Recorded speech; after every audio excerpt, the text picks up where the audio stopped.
44, 45절입니다. 예수님은 왜 크게 외치실까요?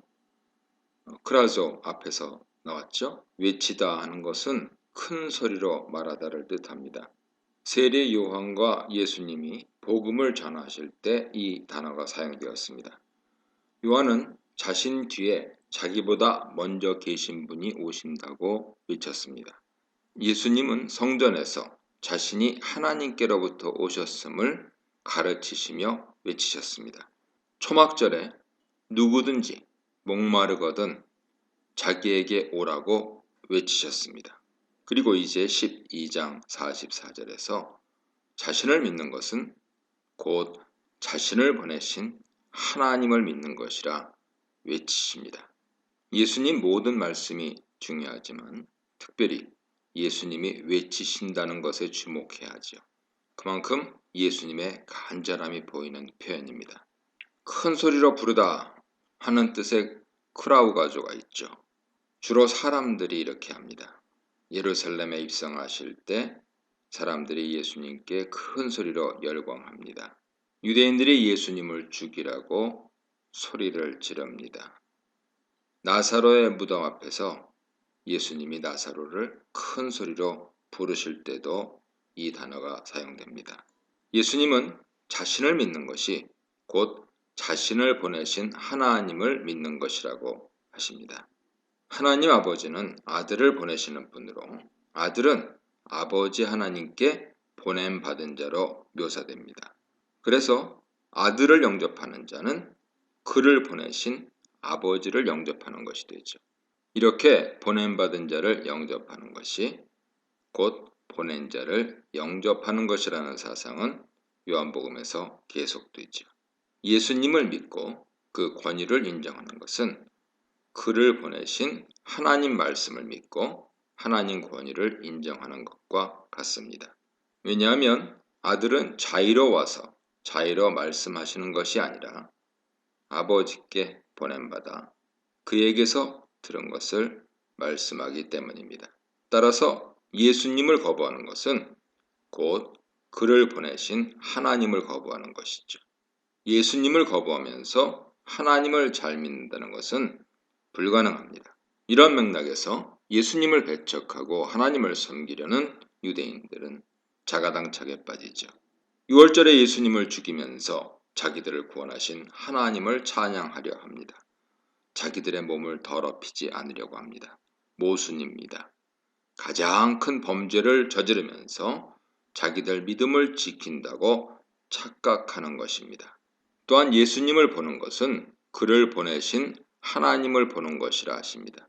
예수님을 통해서 그를 보내신 하나님을 본다는 사상은 요한복음 여기저기서 나타나죠. 예수님 안에 하나님이 계시고 하나님 안에 예수님이 계십니다. 아버지와 아들은 상호 내주하시죠. 하나님을 보여달라는 빌립에게 예수님은 자신을 본 자는 곧 아버지를 본 것이라고 하십니다. 이런 사상은 앞서 41절에서 이미 언급되었죠. 이사야는 성전에서 여호와의 영광을 보았는데 요한은 이것이 예수님 영광을 본 것이라고 합니다. 왜냐하면 아버지와 아들은 상호 내주하시기 때문에 아버지를 통해 아들을 볼 수 있고 아들을 통해 아버지를 볼 수 있습니다. 빛이신 예수님의 정체성은 요한복음 다른 본문에서도 발견되죠. 세례 요한은 빛이신 예수님을 증언하는 자입니다. 예수님은 세상을 비추는 빛이십니다.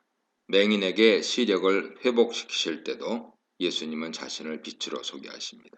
그리하여 자신은 사람들의 영적 무지를 밝히는 빛으로 나타내십니다.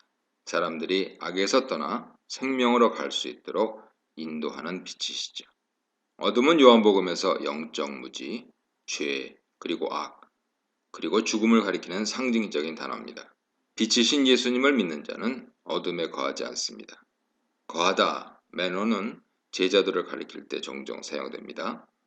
예수님 제자는 예수님 말씀 안에 거해야 합니다. 말씀을 듣고 믿고 순종하는 것을 가리키죠. 이러한 말씀 안에 거하는 삶을 통해서 진리를 알게 되고 진정한 자유를 얻게 됩니다. 죄에서 해방되어서 죄의 종이 아니라 하나님 아들이 되지요. 따라서 말씀 안에서 하나님 자녀가 되죠.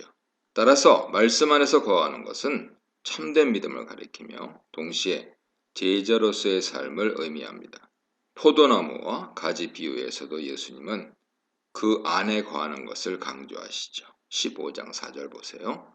예수님과 친밀한 연합을 이루는 자가 열매를 맺는다고 하십니다.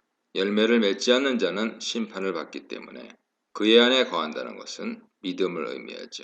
믿는 자가 받는 구원을 의미하는데 이 구원은 단순히 예수님 믿고 천국 가는 개념이 아닙니다. 예수님을 믿는 자의 모든 믿음의 삶을 총괄하는 말이죠. 예수님 안에 거한다는 것은 예수님을 영접하고 그를 사랑하고 순종하는 모든 신앙 영역을 가리킵니다. 46, 48절입니다. 예수님은 심판이 아니라 구원을 위해 세상에 오셨습니다. 심판하지 않으시는 그의 사역의 성격에 대해 앞서 예수님은 이미 밝히셨죠. 하나님께서는 심판이 아니라 구원을 위해 아들을 세상에 보내셨습니다. 이는 얼핏 요한복음 다른 구절과 모순되는 것처럼 보이죠. 예수님은 내가 심판하러 이 세상에 왔으니 라 말씀하셨죠. 9장 39절입니다. 이 말씀은 예수님 오신 것이 맺은 결과로 볼 수 있죠.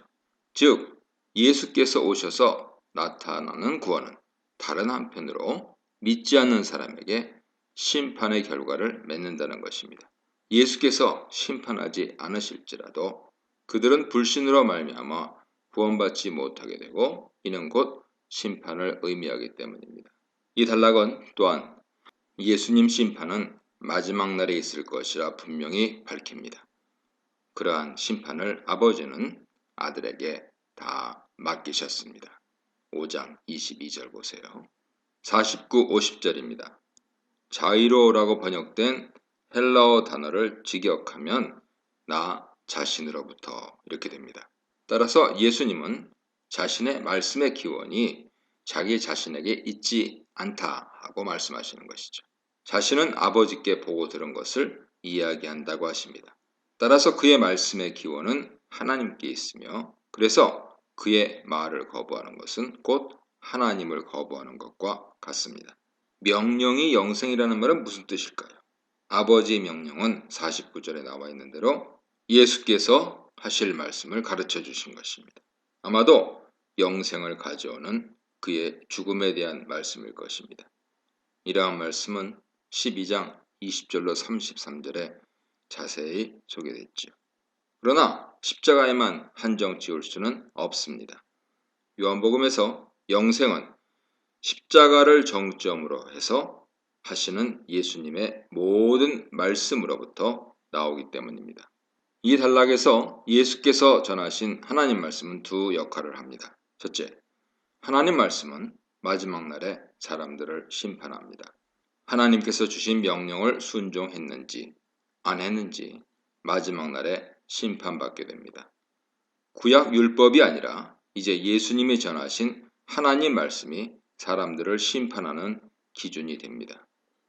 이런 면에서 모세 율법과 예수님 말씀이 비교, 대조되죠. 둘째, 예수께서 전하신 하나님 말씀은 그 말씀을 듣는 자에게 영생을 줍니다. 특히 십자가에 대한 말씀, 예수님 죽음에 관한 말씀은 사람들에게 영생을 줍니다. 그러나 단순히 십자가에 대한 말씀만을 의미하는 것이 아니라 예수님 전체 계시를 포괄하는 말씀이지요. 영생은 하나님 말씀을 듣고 순종하는 자에게 주어집니다. 따라서 예수님 말씀을 알고 믿으며 그분께 순종하는 것이 중요합니다. 이 문단에서는 빛으로 하나님 에이전트로 오신 예수님, 지금은 구원을 위해, 나중에는 심판을 위해 오실 예수님, 영생인 하나님 명령을 가감없이 전하신 예수님에 대해 묵상해 보시기 바랍니다.